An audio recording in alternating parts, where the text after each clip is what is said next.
जी ने प्रश्न किया, प्रभु एक बात बताओ हे पिता ब्रह्मदेव, कामदेव को भस्म करना जरूरी था, कुछ और दंड दे देते।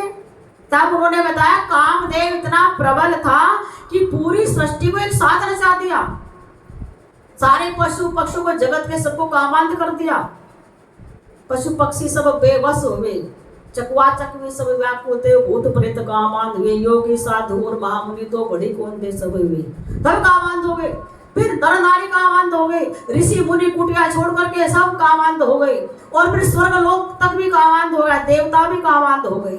तो पूरे चराचर को इस कामदेव ने एक साथ नचा डाला, इसकी इस शक्ति को नष्ट करना अवश्यंभावी है।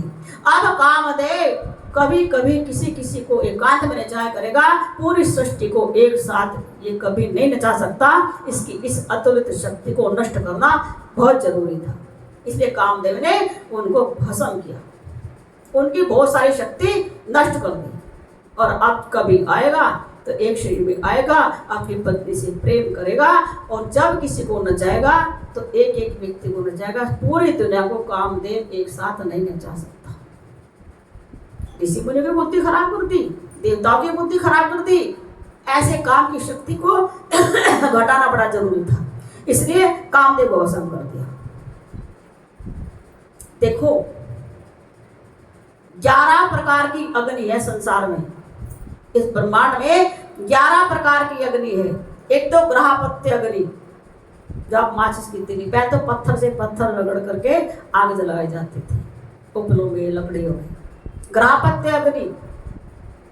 दूसरी अग्नि है सूर्य अग्नि, सूर्य के अंदर भी अग्नि है, विषैली वायु है, हर समय जलता रहता है उसका बदन, उसकी रश्मियां जगत पर पड़ती हैं और ये प्रकाश हमें मिलता है।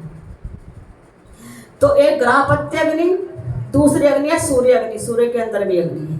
तीसरे देवाग्नि, ये मंत्रों से उत्पन्न अग्नि होते, पहले यज्ञ होते थे तो अब तक कपूर और घी ये सब डालते हैं, और फिर माचिस की तिल्ली से उगर के फिर वो कपूर में प्रज्वलित की जाती है, तब जाकर के वो जगती है, संविधा जगती है। पहले मंत्रों से आग प्रकट की जाती थी, तो मंत्रों के अंदर भी है अग्नि, अग्नि है तभी तो उससे प्रकट होती है। तिल में तेल है तभी तो तिल से तेल निकलता है, रेत से तेल क्यों नहीं निकलता? सरसों से तेल निकलता है क्योंकि उसमें है, पत्थर से तेल क्यों नहीं निकलता? तो जहां जहां अग्नि है वहीं वहीं से अग्नि प्रकट हो सकती है।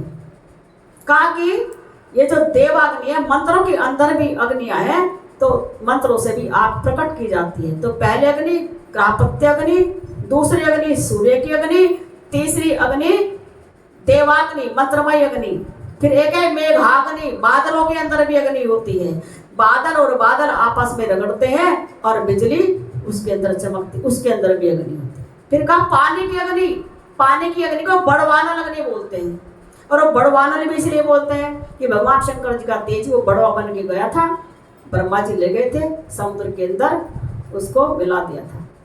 तो पांचवी अग्नि है बड़वानल अग्नि।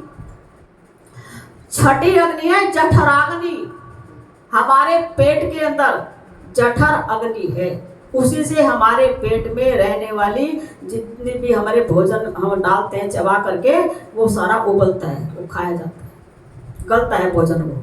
तो जठर अग्नि, पेट के अंदर भी अग्नि है। एक है लावा अग्नि, जो पहाड़ के अंदर लगती है, पहाड़ जब लावा फूटता है तो बहुत सारी अग्नि उसके अंदर से निकलती है। फिर एक है क्रोध अग्नि, ये मोह से उत्पन्न होती है और मन के भीतर रहती है, क्रोध की अग्नि। एक है ध्यान अग्नि, ध्यान में भी अग्नि है, सुषुम्ना नाड़ी के भीतर रहती है, तभी तो ध्यान के अंदर इतनी शक्ति आती है कि उन्हें कपूर घी में मिलाकर के, माखन में मिला के रगड़ना पड़ता है, या इत्र मलना पड़ता है, या सुगंधित पुष्पों की माला पहनने पड़ती है, तब जाकर के उनके शरीर की गर्मी ने तो चिंगारी इतनी घुसती है। हमने बताया था कि रामकृष्ण परमहंस जी का ध्यान समाधि इतनी ऊंची गई तो शरीर दग्ध होने लगा, और दिन रात गंगा जी में वो यहाँ तक खड़े रहते थे, और बड़े मोटे मोटे तोले पानी भिगो करके सिर के ऊपर रखते थे, तब भी उनकी अग्नि शांत नहीं होती थी। तब काली भद्रकाली ने उनकी रक्षा करने के लिए एक भैरवी ब्राह्मणी को भेजा था। वो भैरवी ब्राह्मणी बहुत विदुषी थी, उसे शास्त्र का बहुत ज्ञान था और ज्ञान ध्यान वाली थी। वो भैरव की ही जो भैरवी है उन्हीं का अवतार थी। तब उनकी रक्षा करके उन्हें भेजा था।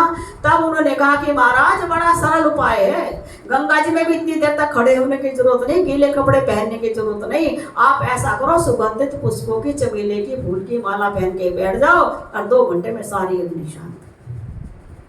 तब वो रोज फूलों की माला, भगवान को तभी तो सुगंधित फूल अर्पित किए जाते हैं, भगवान के अंदर भी तेज है।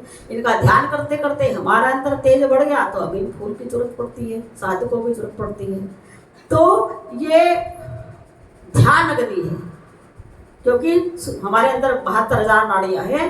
उन 72,000 नाड़ियों में ईड़ा पिंगला सांसारिक नाड़ी है, सुषुम्ना दिव्य नाड़ी है।